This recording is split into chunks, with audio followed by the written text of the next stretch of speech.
அத்தனை வழக்குகளையும் வென்று காட்டியவர் தான் என்னுடைய முதன்மை செயலாளர் KN நேரு. இதில் எந்த தவறும் நாங்கள் செய்யலை. அதனால் உரிய நீதிமன்றத்தில் அணுகி இதிலும் நாங்கள் எந்த குற்றமும் இல்லை என்று நிரூபித்து வெளியே வருவோம். அதுதான் விஷயம். சிதம்பரத்தை இரவோடு ராத்திரி 10-12 மணிக்கு போய் அவருக்கு அரெஸ்ட் பண்ணாங்க.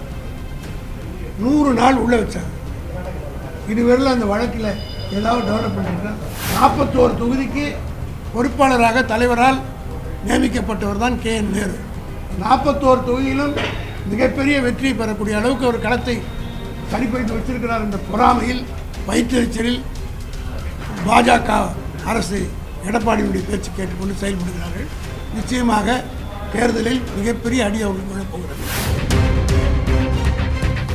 ஒரு பேங்க் கடன் வாங்கியது சம்பந்தமாக CBI விசாரணை நடைபெற்று அந்த CBI என்கொயரி வழக்கு விசாரணையில் இருக்கிற போதே ED ரைடு செய்து சில டாக்குமெண்ட்டை எடுத்ததாக அவர் சொன்னதன் அடிப்படையில் அதற்கு பின்னால் நேரு அவர்கள் அந்த CBI தொடுத்த வழக்கை சேலஞ்ச் பண்ணி ஹைகோர்ட்டில் குவாஷ் பண்ண பெட்டிஷன் போட்டிருந்தார்.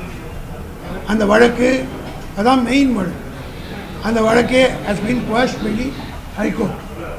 அப்படி குவாஷ் ஆகிற நேரத்தில் CBI போட்ட கேஸும் குவாஷ் ஆகி போச்சு. ED கிட்ட என்ன மெட்டீரியல் எவிடன்ஸ் இருந்தால் அவங்களே எடுத்திருப்பாங்க. ஆனால் ED என்ன சொல்லிச்சுன்னா கவர்மெண்ட்டுக்கு தமிழ்நாடு அரசுக்கு உரிய நடவடிக்கை எடுக்க சொல்லி அனுப்பி வச்சாங்க. தமிழக முதலமைச்சர் இந்த வழக்கு திராவிட முன்னேற்ற கழகத்தினுடைய மூத்த தலைவர் முதன்மை செயலாளர் என்று கூட பார்க்காமல் உடனடியாக ப்ரிலிமினரி என்கொயரி கூட இல்லை, டீட்டெயில் என்கொயரிக்கு ஆர்டர் பண்ணி DVSC டீட்டெயில் என்கொயரி இப்பொழுது நடத்தி கொண்டிருக்கிறது. இது இந்த மாதிரி விடுதலை இருக்கிற நேரத்தில் தான் அதிமுகவை சேர்ந்த MP இன்பதுரை அவர் மேலே இருந்த கேஸே இன்னும் முடிவு வராமல் இருக்கு. அவர் MLA ஜெயிச்சார் இல்லை, அந்த தேர்தல் முடிவே இன்னும் வராமல் இருக்கிறது. அவர் ஒரு வழக்கு போட்டிருக்கிறார் பப்ளிக் இன்ட்ரெஸ்ட் லிட்டிகேஷனில். அந்த வழக்கை விசாரித்த நீதிமன்றம் ஏற்கனவே அரசாங்கம் இந்த விசாரணையை நடத்தி கொண்டிருக்கிற காரணத்தினால் ஒரு FIR போட வேண்டும் என்று சொல்லியிருக்கிறார். ஆக இதை ஒன்றும் பெரிய இதை FIR ரிஜிஸ்டர் பண்ணணும்னு சொல்லியிருக்காங்க. FIR ரிஜிஸ்டர் பண்ணி ப்ரிலிமினரி டீட்டெயில் என்கொயரி நடந்து கொண்டிருக்கிறது. DVSC விசாரித்து உரிய நடவடிக்கை எடுக்கும். திராவிட முன்னேற்ற கழகத்தை பொறுத்த மட்டும் இது போன்ற பல குறிப்பாக நேரு அவர்கள் மீது ஜெயலலிதா பல வழக்குகளை போட்டு அத்தனை வழக்குகளையும் வென்று காட்டியவர் தான் என்னுடைய முதன்மை செயலாளர் KN நேரு. இப்பொழுது இந்த FIR ரிஜிஸ்ட்ரேஷன் போட்டிருக்கிறார்கள். சட்ட ரீதியாக இதை சந்தித்து அதை தவிடுபடியாக்குவதற்கு திமுக சட்டத்துறை தயாராக இருக்கிறது என்பதை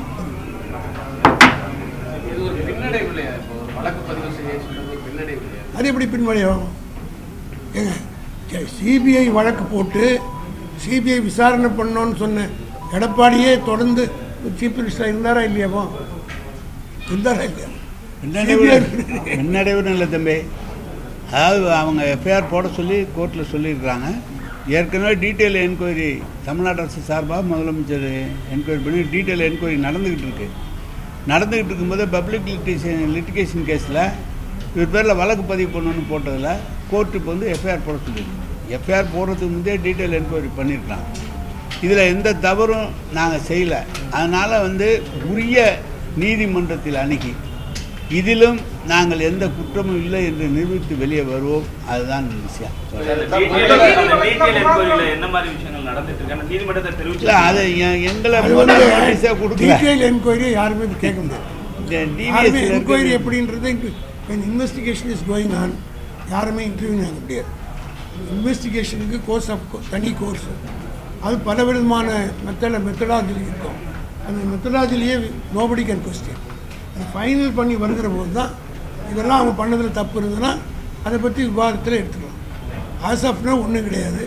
இந்த FIR மியர் ரிஜிஸ்ட்ரேஷன் FIRனால எதுவும் பெரிய பின்னடைவு திமுக இல்லை. ஏற்கனவே இது குறித்து பிரச்சனை வந்து நேரு குறிப்பிட்டதை போல detail enquiry is going on.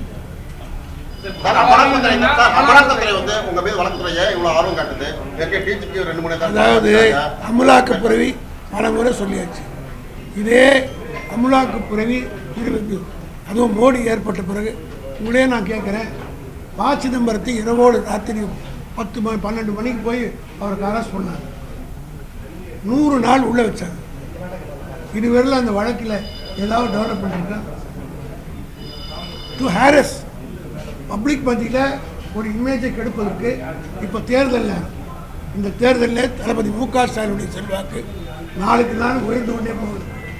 திமுகவுக்கு கூடுதலாக வந்துக்கிட்டே இருக்குது. நான் ஒரே கேள்வி கேட்குறேன், இதே இடி தானே நம்ம ப. சிதம்பரத்தை அரெஸ்ட் பண்ணி 100 நாள் உள்ள வச்சாங்களா இல்லையா? அதுக்கு பிறகு what is the development? 3 years ஆயிடுச்சு. அதே போல் சிபிஐக்கு 570 கோடி ரூபாய் 2016ஆம் ஆண்டு நடு ரோட்டில் 570 கோடி கண்டெய்னர் லாரியில் பிடிச்சி திராவிட முன்னேற்ற கழகத்தில் வழக்கு போட்டு சுப்ரீம் சிபிஐ என்கொயரி ஆகி எத்தனை 16ல் இந்த எத்தனை வருஷம் 10 வருஷம் ஆகிப்போச்சு. 10 வருஷம் வரல இன்னும் சிபிஐ எஃப்ஐஆர் கூட போல் என்கொயரி போடல. இந்த மைண்ட் ஆஃப் தி பப்ளிக் இந்த தேரத்தில் ஒரு இமேஜை ஸ்பாயில் பண்ணணுன்னு பார்க்குறாங்க. 1000 வழக்குகள் போட்டாங்க. இதை விட கடுமையான வழக்குகள்லாம் எங்கள் மீது போட்டு நாங்கள் தாண்டி வெற்றி பெற்று வெற்றி தொடி நாட்டிட்டு வந்திருக்கோம். கட்சி தான் திமுக. ஆயினால் இந்த வழக்கு போட்டவர்கள் வெட்கி தலைகுனிகிற அளவுக்கு சட்ட ரீதியாக இந்த அணியை வெற்றி பெற்று காட்டுவோம்.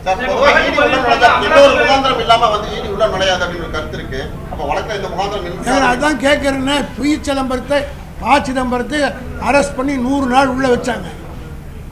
What is the state of the state now till date? உங்களுக்கு யாருக்கா தெரியுமா? பிரஸ்காரங்களுக்கு சும்மா அன்னைக்கு போட்டு 100 நாள் உள்ள வச்சோன்னு சொன்னாங்களே, இமேஜை ஸ்பாயில் பண்ணாங்களே தவிர அதுக்கு பிறகு என்ன நடவடிக்கை எடுத்திருக்காங்க? ஆக அது மட்டும் இல்லை, அவங்க போட்ட வழக்கில் எத்தனை நிரூபிச்சிருக்கிறாங்க? Not even 1% of the case has been proved. ஆக தேர்தல் நேரத்தில் கட்சியினுடைய முதன்மை அவர் மட்டும் இல்லை, 41 தொகுதிக்கு பொறுப்பாளராக தலைவரால் நியமிக்கப்பட்டவர் தான் கே.என். நேரு.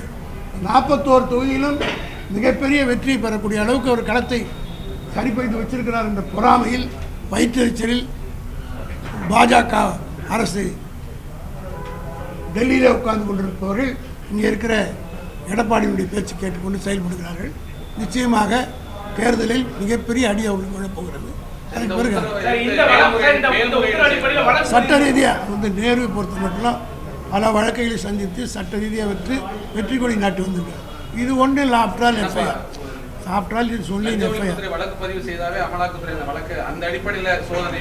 எந்த சோதனை வந்தாலும் அவர் ஏற்கனவே பல முறை ஜெயிலுக்கு போயிட்டு வந்து பல முறை சரி காராகரித்து அனுபவித்து. நீங்கள் கேட்குறது அவங்க வழக்கு சட்ட ரீதியாக இதை சந்தித்து உரிய கோர்ட்டுக்கு போய் நாங்கள் வெளியே வருவோம். அதனால் அவருக்கு நேருவை பொறுத்த மட்டும் இதுபோல் அச்சத்துக்கோ இந்த மாதிரி துன்புறத்துக்கோ பயப்படக்கூடியவர்கள் தட்ட அடிக்க தான் பந்து உண்டும். அந்த மாதிரி நேரு நீங்கள் நினைக்க அவரை துன்புறுத்த இன்னும் தீவிரமாக தான் பணியாற்றுவார் தவிர அவருடைய பணியில் எந்த விதமான சோர்வு ஏற்படாது. திராவிட முன்னேற்ற கழகம் இதை கடித அடிப்படையில்